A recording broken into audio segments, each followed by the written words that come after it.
One step closer to singularity.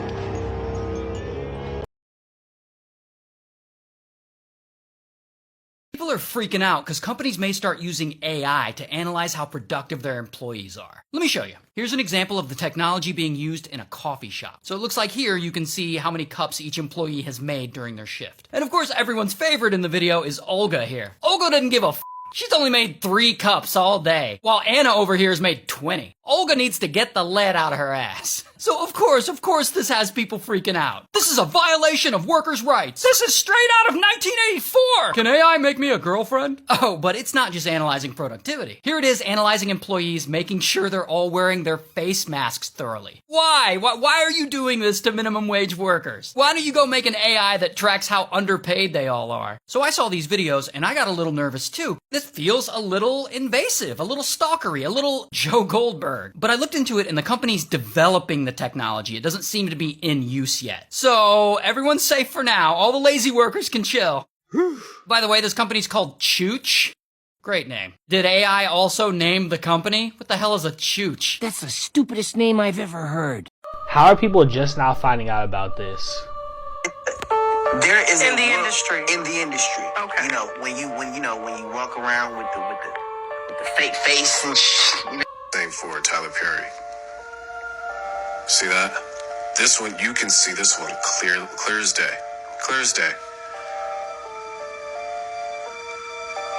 Okay? Look at that. That's not natural, you guys. Now, and you can tell that there's something going on with Perry's face anyway. Hey, I got way more to say about this, so make sure to like this video and follow me for part 2. Let's get it!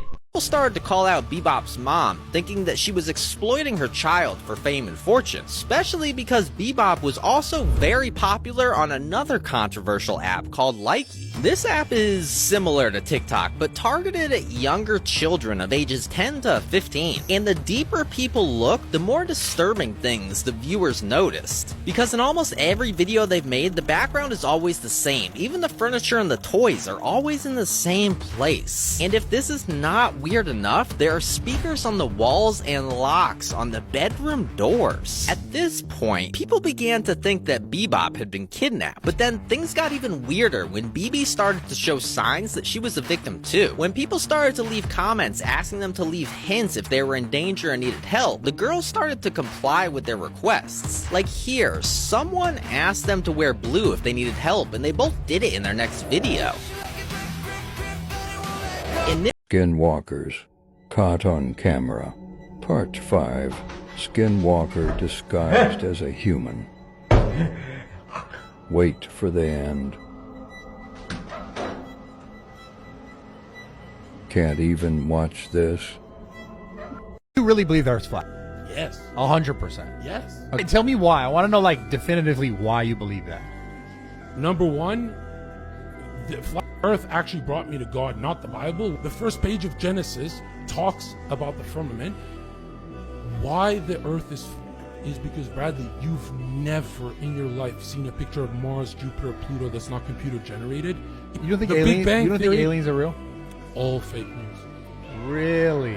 Look at Operation Fishbowl Dominic. Dominic in Latin means of the Lord, fishbowl of the Lord. They shot rockets to try and crack the firmament. Satellites are not real. When you Google satellites, it's all CGI photos of satellites. Are you saying satellites are not real? Absolutely fake. Satellites? Yes. Now, if you look at the ones that are real, it's the ISS. They've been caught with harnesses, wires, green screen, chroma keys, blue screens. They've been caught faking space. How can you have a pressurized system like Earth in the vacuum of space? It's a logical fallacy. And you're going to say gravity? Why things rise and fall is because of density. The phone is denser than the medium that surrounds it, which is air. When you scroll out and leave low Earth orbit, it turns to computer generated again. All right. I'm going to fuck y'all up with some shit on this one. All right. This is the Urbano Monte map from 1587. Excuse me. North Pole. No ice. No ice around any of these areas, okay? There's North America, South America, Africa, India, Russia, China. Okay, so very similar to this map. North America, South America, Africa, India, China, Russia. Okay? Only thing different, Australia. There is no Australia here because it hasn't been discovered yet. This is 1587. Australia wasn't discovered until 1606. So that's why that's not there. But my main question is, if this is a globe flattened out and this is on the bottom, right? What the fuck is this? There's no ice on it. And guess what? Antarctica hadn't been discovered yet. Antarctica was discovered in 1820. If you look, oh look, there's an alligator, there's a camel, warm weather animals. So, you want to explain to me, first thing, what the hell is this, all this land? And second thing, what froze them? What happened between 1587 and 1892 where those areas got frozen? In January of this year, Maui had the Smart City Conference where they said Maui would turn into a smart city. And essentially the plan was to make the whole island dependent on electric, solar, and renewables. There's just one problem with that. The locals whose families have been there for generations refused to give up their land and sell their homes. And in September, Hawaii will be hosting the Digital Government Summit, where they're going to discuss AI's role in governing the islands. Okay. Isn't that strange? Like, all of this is happening in 2023.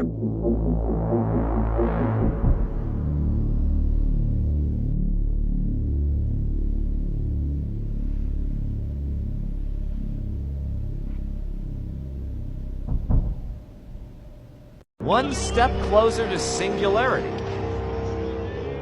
One step. No way everyone here is a real person. Life is a simulation and a legitimate professor has proved it. James Gates, a theoretical physicist at MIT with 2 bachelor degrees and a PhD, found literal computer code embedded in the most fundamental building blocks of reality, called strings. Now, string theory is a tough one, but I'm gonna break it down for you in a way that an 11-year-old would understand. So if you don't get this, hey, go back to grade 5, bro. Alright, so we got my boy Einstein's theory of general relativity, which is basically just a theory of everything big. Planets, gravity, the universe, all the way back to the Big Bang. Then we got the new kid in town, quantum physics. This is the theory of everything small, like particles, atoms, and molecules, where the general laws of physics, like gravity, don't apply anymore. The same is true the other way around. Quantum laws don't apply to regular-sized physics. So we got general relativity, everything big, and quantum physics, everything small. Like, yo, dig. But both of these realms have the same parent, the Big Bang, at which point everything that is now big used to be small. If the small can become big, then quantum and general relativity need some sort of theory that can unify them. That is string theory. What happens to the big when it's small? What happens when you zoom into an atom? You see protons and neutrons in the center with electrons all around it. Now, what about inside a neutron? Even smaller particles called quarks. So how deep does the scale go? Conventional science will tell you there's nothing inside these quarks. But string theory suggests there's a tiny filament or a string of pure energy that exists inside of them. And just like the string of a guitar vibrates and creates different sound based on its shape and tension, the strings in string theory vibrate. But instead of sound, they produce matter in the form of particles. This completely changes the way you look at the world. Every particle in the universe is just a string vibrating at a different frequency, and every vibrational pattern has its own associated particle. So if you break anything down far enough, we're all just energy vibrating at differing wavelengths to form matter. Although it's still just a theory, this would link general relativity to the quantum realm and form what is known as the theory of everything. Okay, yeah, cool. Now where is this computer code found? When Dr. James Gates took a look at a set of equations derived from string theory, he found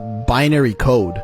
Error-correcting code used for compressing data on a computer. A sequence of ones and zeros, the same code that is used by popular search engines, which, according to him, who has a PhD in theoretical physics from MIT, doesn't just resemble computer code, it literally is computer code. Meaning, if we break matter and energy down far enough, we eventually find compressing computer code etched into the very fabric of reality. So, who wrote this code?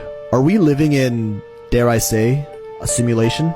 What if every time you went to sleep and you woke up, you passed into a nearby and very similar universe, but not quite the same? And depending upon your choices and how you live your life, it's how you wake up and what new one you pop into on the other side. Everyone's just a little bit different. The whole world changes just a little bit each time you make a decision, one way or another. Everything changes when you wake up. You think the world is static, because it is when you're awake. You have no fucking idea what's happening while you're asleep.